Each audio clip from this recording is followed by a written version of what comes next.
नमस्कार। Hornbill TV में आपका स्वागत है और मैं आपके साथ प्रिया बिस्ट। बुलेटिन की शुरुआत करते हैं। उत्तराखंड में आज के दिन ही पहले साल 27 जनवरी 2025 यूसीसी लागू किया गया था। एक वर्ष पूर्व पूरे होने पर राज्य के मुखिया पुष्कर सिंह धामी समस्त प्रदेशवासियों को समान नागरिक संहिता दिवस की हार्दिक बधाई एवं शुभकामनाएं दे रहे हैं। एक्स पर मुख्यमंत्री ने एक पोस्ट कर लिखा कि प्रधानमंत्री नरेंद्र मोदी की प्रेरणा से शुरू हुई यह ऐतिहासिक पहल केवल एक कानून नहीं बल्कि समानता, पारदर्शिता और सामाजिक समरसता की एक सशक्त नींव है। समान नागरिक संहिता का मूल उद्देश्य महिलाओं को उनके वैधानिक अधिकारों में पूर्ण समानता दिलाना है। ये व्यवस्था विवाह, तलाक, संपत्ति और उत्तराधिकारी जैसे महत्वपूर्ण विषयों में महिलाओं के साथ किसी भी प्रकार के भेदभाव को समाप्त करते हुए उन्हें समान और न्याय संगत अधिकार सुनिश्चित करती है। पिछले एक वर्षों में यूसीसी के अंतर्गत विवाह पंजीकरण और नागरिक सेवाओं में उल्लेखनीय तेजी आई है। राज्य सरकार की तरफ से 23 भाषाओं में सहायता और एआई आधारित सपोर्ट की सुविधा के माध्यम से ये सुनिश्चित किया गया कि हर नागरिक इस सकारात्मक परिवर्तन का लाभ उठा सके।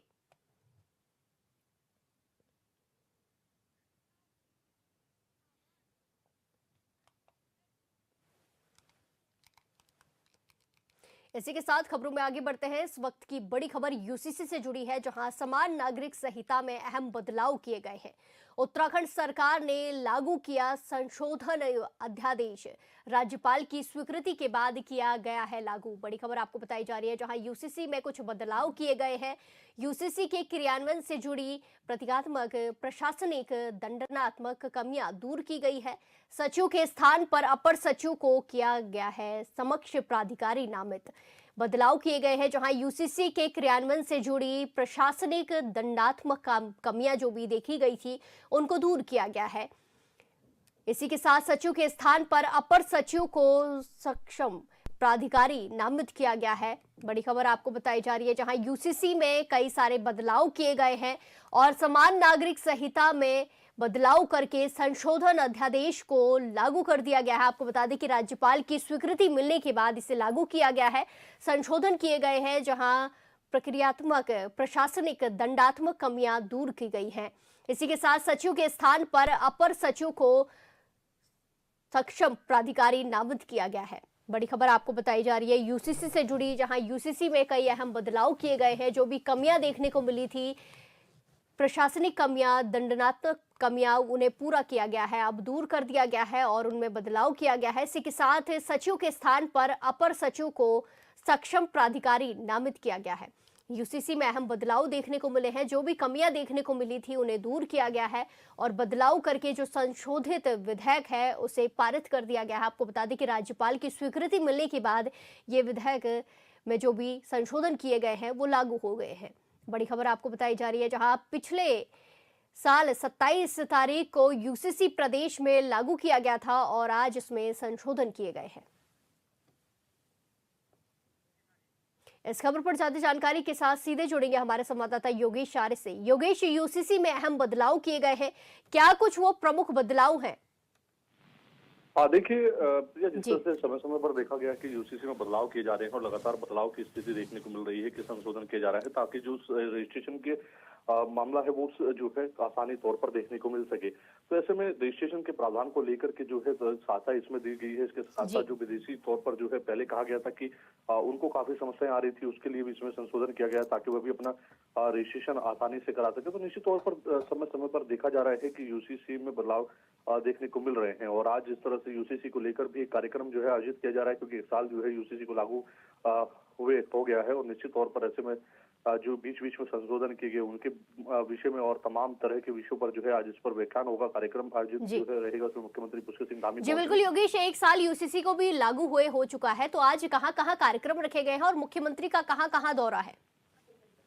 देखिए इसमें मुख्यमंत्री पुष्कर सिंह धामी जो है अगर देखा जाए प्रदेश लेवल पर एक कार्यक्रम आयोजित किया गया है। हिमालयन जो है उसमें कार्यक्रम रखा गया है और ऐसे में अगर देखा जाए तो वहाँ वह पहुंचेंगे गढ़ी कैंट में और वहां पर आयोजित कार्यक्रम में भाग लेंगे और यूसीसी लागू करने को लेकर और उत्तराखंड जो है अन्य राज्यों के लिए किस तरह से मॉडल बना है, किस तरह से इसके लिए संशोधन किए गए हैं, तो निश्चित तौर पर कहीं ना कहीं उन पूरे पर जो है विचार विमर्श किया जाएगा। और निश्चित तौर पर देखा जाए तो एक जिस तरह से इसमें संशोधन किए गए हैं, यूसीसी लागू किया, उसके बाद संशोधन हुए समय समय पर, लेकिन पहला राज्य बनने के साथ साथ एक मॉडल के तौर पर जो है कहीं ना कहीं अन्य राज्य इसके अनुसरण कर रहे हैं ताकि वह भी इसमें लागू कर सकें। जी जी बिल्कुल योगेश, हमारे साथ इसी तरीके से बने रहिए, आगे भी आपसे जानकारी साझा करेंगे। इसी के साथ खबरों में आगे बढ़ते हैं। देहरादून में आज बारिश की चेतावनी है। ऑरेंज अलर्ट के चलते सभी स्कूल बंद किए गए हैं। कक्षा 1 से 12 तक के सभी स्कूलों में अवकाश घोषित है। आपको बता दें कि आंगनबाड़ी केंद्रों में भी अवकाश घोषित किया गया है। आंगनबाड़ी केंद्र भी बंद है। मौसम विभाग ने तेज बारिश और बर्फबारी की आशंकाएं जताई है। प्रशासन की लोगों से सतर्क रहने की अपील है। बड़ी खबर आपको बताई जा रही है, जहां आज मौसम विभाग की तरफ से बारिश की चेतावनी जारी की गई है। ऑरेंज अलर्ट के चलते स्कूल बंद हैं। 1 से लेकर 12 तक के स्कूलों में अवकाश घोषित है और इसी के साथ आंगनबाड़ी केंद्र भी आज बंद रखे गए हैं।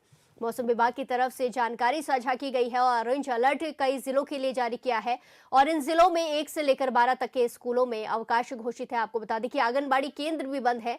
मौसम विभाग ने तेज बारिश के साथ साथ बर्फबारी की भी आशंकाएं पर्वतीय इलाकों में जताई है। इसी के साथ प्रशासन ने लोगों से अपील की है कि सतर्क रहे और इसी के साथ बारिश और बर्फबारी की आशंकाएं भी देखने को मिल रही है, जिसके चलते ठंड में इजाफा देखने को मिल रहा है। आपको बता दें कि कुछ दिन पहले ही प्रदेश में बारिश और बर्फबारी ने दस्तक दी है और इसके बाद से लगातार मौसम करवट लेता नजर आ रहा है।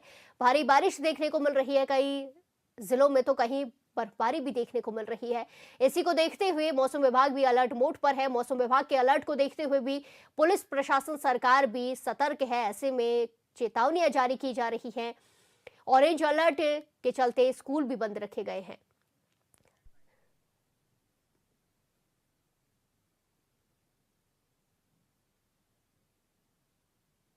संवाददाता योगेश आर्य हमारे साथ लगातार बने हुए हैं, उन्हीं से जानकारी साझा करेंगे। योगेश, जिस तरीके से आज के लिए बारिश की चेतावनी जारी की है, स्कूल बंद हैं, क्या कुछ देखने को मिल सकता है, क्या कुछ आशंकाएं जताई जा रही है?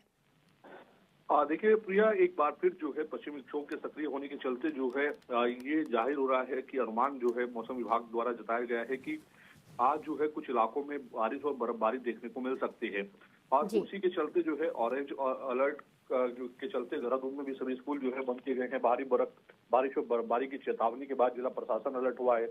अगर देखा जाए तो आज एक कक्षा 1 से लेकर 12वीं तक के सभी स्कूलों को अवकाश घोषित किया गया है। आंगनबाड़ी केंद्र भी बंद रहेंगे। मौसम विभाग ने जिस तरह से आशंका जताई है कि तेज बारिश और बर्फबारी रहेगी, तो संभावित आपदा को देखते हुए एहतियातन कदम ये उठाए गए हैं। प्रशासन ने लोगों को सतर्क रहने की अपील की है और ऐसे में देखा जाए तो चाहे उत्तरकाशी की बात हो, चमोली की बात हो और इसके अलावा अन्य कई जनपद ऐसे हैं जहां पर जो है अलर्ट जारी किया गया है। वहां पर भी स्कूलों की छुट्टी के लिए जिलाधिकारी को आपदा प्रबंधन विभाग की ओर से ली गई बैठक के दौरान कहा गया था कि वह अपने जो है अनुसार वहां पर जो है एहतियातन तौर पर जो है इस तरह के फैसले ले सकते हैं।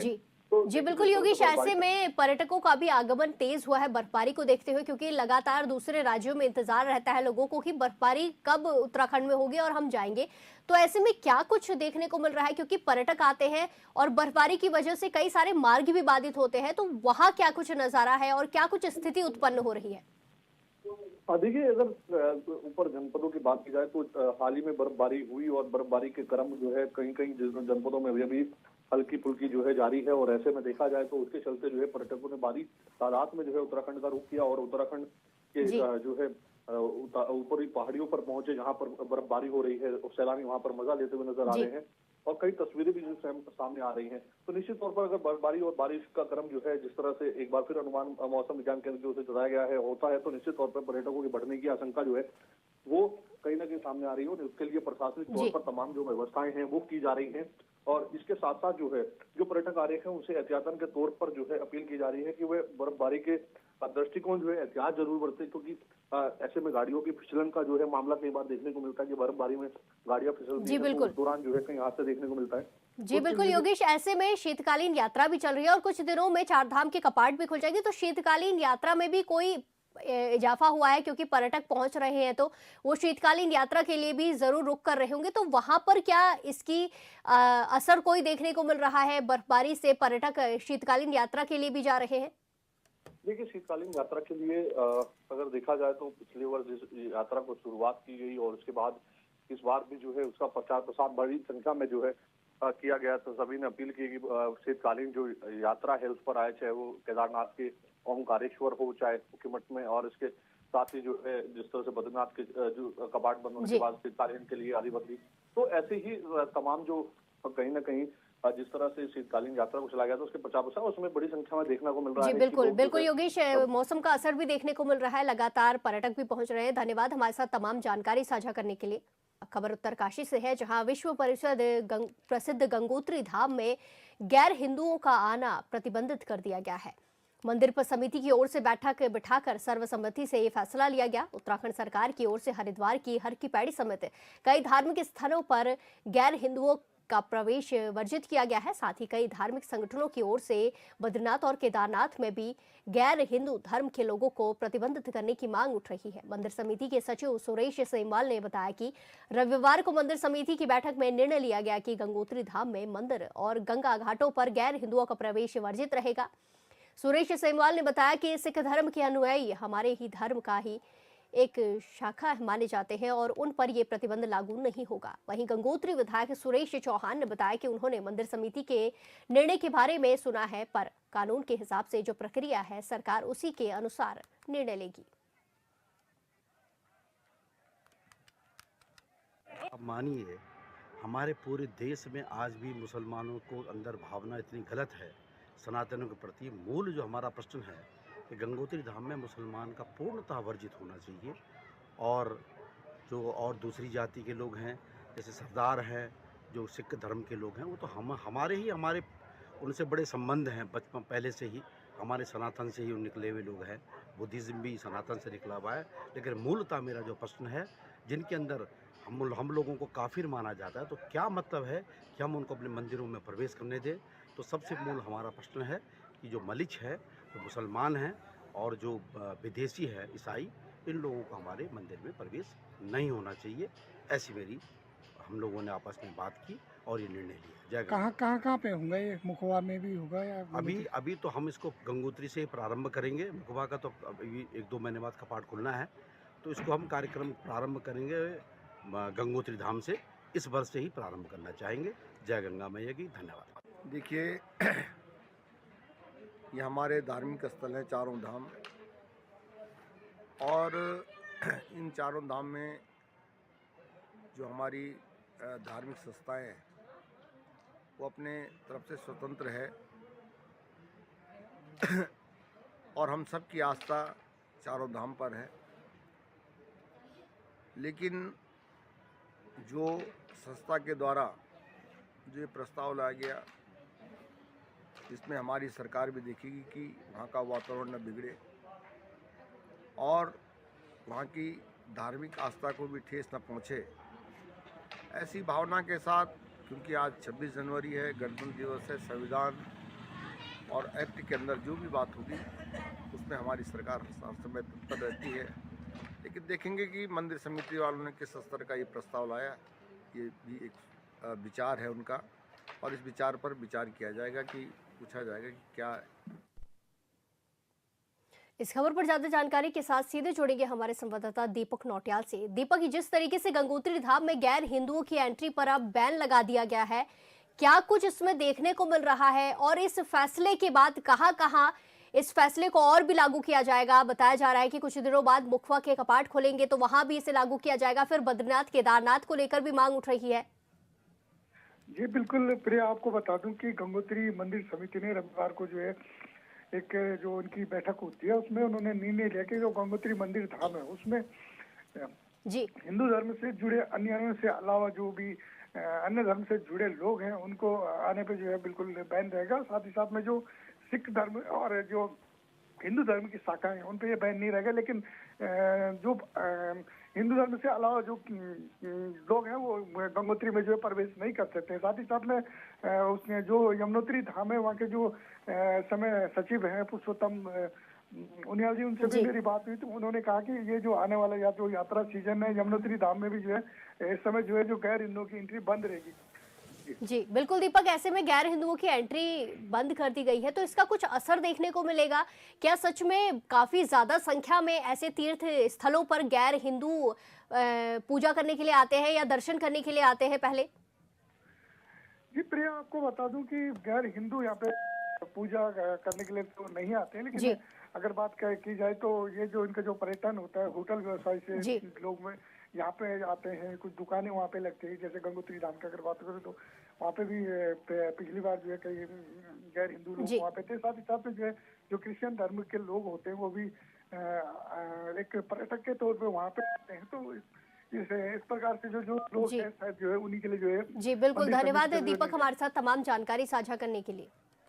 इसी के साथ खबरों में आगे बढ़ते हैं। जिलाधिकारी मनीष कुमार ने लोहाघाट के एंगलिंग और गोल्डन महाशेर मछली के लिए प्रसिद्ध पंचेश्वर स्थित एंगलिंग बीट का स्थलीय निरीक्षण किया, जहां उन्होंने एंगलिंग गतिविधियों और पर्यटन विकास की संभावनाओं का जायजा लिया है। इस दौरान मत्स्य विभाग की ओर से आवंटित एंगलिंग बीट का संचालन कर रही महासीर मत्स्य संरक्षण समिति की ओर से पंचेश्वर में एंगलिंग महासीर के संरक्षण, प्रजनन और सतत मत्स्य प्रबंधन से जुड़ी जानकारी जिलाधिकारी को दी गई। वहीं जिलाधिकारी ने पंचेश्वर एंगलिंग साइट को राष्ट्रीय स्तर के एंगलिंग गंतव्य के रूप में विकसित करने का जोर दिया है। उन्होंने निर्देश दिए हैं कि नियमित रूप से एंगलिंग बीट और सपोर्ट फिशिंग इवेंट्स आयोजित किए जाएंगे।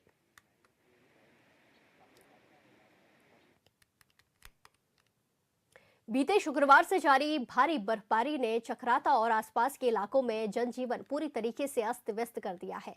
हालात ऐसे हैं कि चक्राता से त्यूनी को जोड़ने वाला मुख्य मार्ग पूरी तरह से बंद पड़ा है। लोखड़ी, कोटी, कनास और जाड़ी जैसे प्रमुख पर्यटन स्थलों पर बर्फबारी का आनंद लेने पहुंचे 100 से ज्यादा पर्यटक पिछले 3 दिनों से बर्फ में फंसे हुए हैं।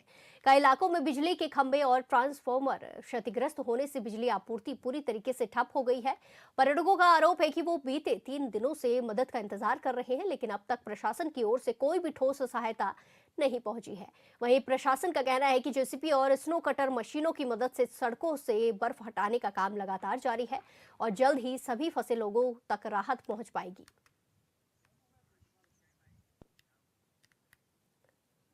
इस खबर पर ज्यादा जानकारी के साथ सीधे जुड़ेंगे संवाददाता इलम सिंह चौहान से। इलम, जिस तरीके से ये पूरी खबर सामने आई है, जहां 3 पर्यटक अभी तक फंसे हुए हैं, क्या कुछ उनकी जानकारी मिल पा रही है और किस जगह पर वो फंसे हैं? जी, ये जब चक्राता में स्नोफॉल हुआ तो ये उससे पहले ये पर्यटक चक्राता क्षेत्र में लोखंडी घूमने गए थे, लेकिन रात को जब सुबह देखा तो बहुत सारी जो है बर्फ गिरी हुई थी, तो उनको भी अंदाजा नहीं था कि इतनी ज्यादा बर्फ गिरेगी। तो उन्होंने लगभग 2 दिन वहां इंतजार करा, लेकिन 2 दिन प्रशासन की तरफ से उनको वहां से निकालने के कोई पर्याप्त ना साधन मुहैया कराए गए, ना ही किसी प्रकार की वहां जैसे इग्नो कटर है वो पहुंच पाया है। तो उनके द्वारा वीडियो जारी किए गए। एक उसमें जो ग्राफिकेरा हॉस्पिटल है देहरादून का, ये दुर्गोट का, वहाँ के डॉक्टर है और उनका परिवार है, और एक व्यक्ति परिवार सहित दूसरी जगह के, तो कई लोग वहाँ ये फंसे हुए थे। और कल प्रशासन के द्वारा उन वीडियो जारी होने के बाद जो मशीनें हैं बर्फ हटाने के लिए, जेसीबी और स्नो कटर, तो वो जो है कल बिल्कुल युद्ध स्तर पे कार्य जारी है, लेकिन अभी तक जो है पर्यटक वहां से नहीं निकल पाए। जी बिल्कुल, धन्यवाद इलम सिंह हमारे साथ तमाम जानकारी साझा करने के लिए। वीकेंड की छुट्टी में बड़ी संख्या में नैनीताल पहुंचे पर्यटक अब अपने गंतव्य स्थानों को लौटने लगे हैं। छुट्टियां खत्म होने के बाद नैनीताल से वापस लौट रहे पर्यटकों को शटल सेवा के जरिए वापस भेजा जा रहा है। बसों और शटल सेवा वाहनों के पैक होने से पर्यटकों को परेशानियों का सामना भी करना पड़ रहा है। उनका कहना है कि घंटों लाइन में लगने के बावजूद उन्हें टिकट नहीं मिल पा रहा है। वहीं उत्तराखंड परिवहन विभाग के अधिकारी हसन का कहना है कि यात्रियों की संख्या और सुविधा को देखते हुए हर घंटे बसें चलाई जा रही है। बावजूद इसके यात्रियों की ओर से बसों को नुकसान पहुंचाया जा रहा है।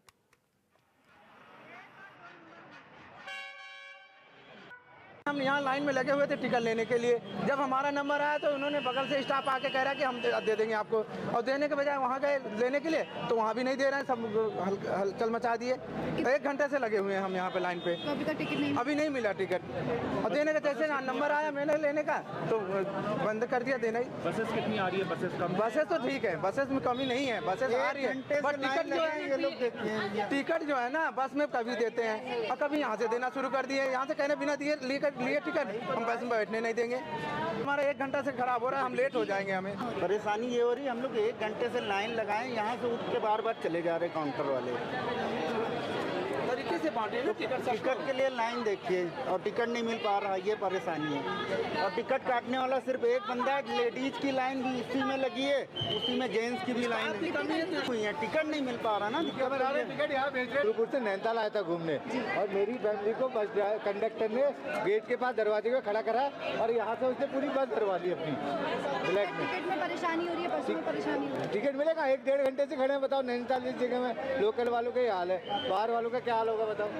बस बंद ले रहे हैं अपना ज़्यादा पैसा लेके। बसेस प्रॉपर आ रही हैं, बसेस भी कम है। बसें कम है जो भी आ रही है तो रास्ते से भर जा रही है ना बसें में ये दिक्कत है, सेटिंग हो जा रही सब उसके ड्राइवर से। उन्होंने कहा मेरी 26 आदमी ले आया। ये कभी इधर देखो ना कितने सारे खड़ी हैं लेडीज, कभी इधर भाग रहा है, कोई इधर भाग रहा है। अभी टिकट काटने वाला ही भाग गया, पीछे से टिकट दे रहा था। तो अभी तो 1-1.5 घंटे से खड़े हैं, कभी बस के पास ले जाके कभी यहाँ लिया खड़े कर दे रहे हैं।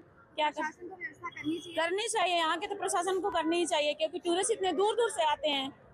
आपके यहाँ के हम तो बनारस से आए हैं भाई। सर हमारी व्यवस्था बिल्कुल सही थी, सब सुचारू थी। कुछ अनपढ़ जाहिलों के वजह से ये अभद्रता व्यवहार हो रहा है सबके साथ, हमारे साथ, आपके साथ, हर एक के साथ। हमने आपके सामने देखिए कितनी गाड़ियां लगा के लाइन लगवा के भेज रहे हैं कि लेडीज परेशान ना हो, बच्चे परेशान ना हो, हर एक को टिकट मिले, हर एक अपनी सुविधा से जाएं। लेकिन यहाँ कुछ लोग ऐसे हैं जो अभद्रता कर रहे हैं। कल भी गाड़ियों के शीशे फोड़े, 2-3 शीशे फूट गए। अब उसका हर्जाना कौन देगा? पब्लिक देगी? नहीं देगी, कोई नहीं देगा।